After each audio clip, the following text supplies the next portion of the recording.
The Keyboard Atheist. A critique of blaming God while ignoring human responsibility.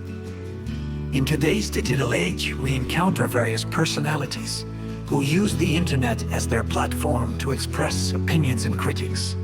Among them is the Keyboard Atheist, a vocal critic of religion and more specifically, the idea of God.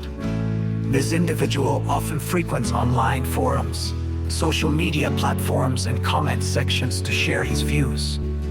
He is characterized by a deep-seated animosity towards the concept of a deity, particularly a benevolent God, whom he blames for the suffering and injustices he observes in the world. Why does the Keyboard Atheist hate God? The Keyboard Atheist's disdain for God often stems from a perceived disconnect between the idea of a benevolent, omnipotent deity and the reality of human suffering.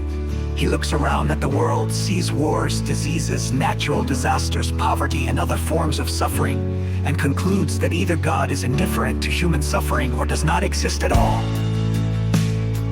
Common arguments from the Keyboard Atheist. The problem of evil. If God is all-powerful and all-good, why does he allow so much suffering?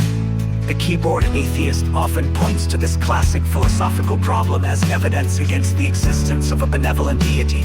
He argues that an omnipotent God could stop evil and suffering if he chose to, but since suffering persists, God either does not care or is powerless. Blaming God for human actions. How can a loving God allow wars, genocides, and injustices? This critique is rooted in the assumption that God should directly intervene to stop human actions that lead to suffering. The Keyboard Atheist often fails to recognize human agency and free will in these scenarios, placing the blame solely on a divine entity. Natural disasters and diseases. Why would a loving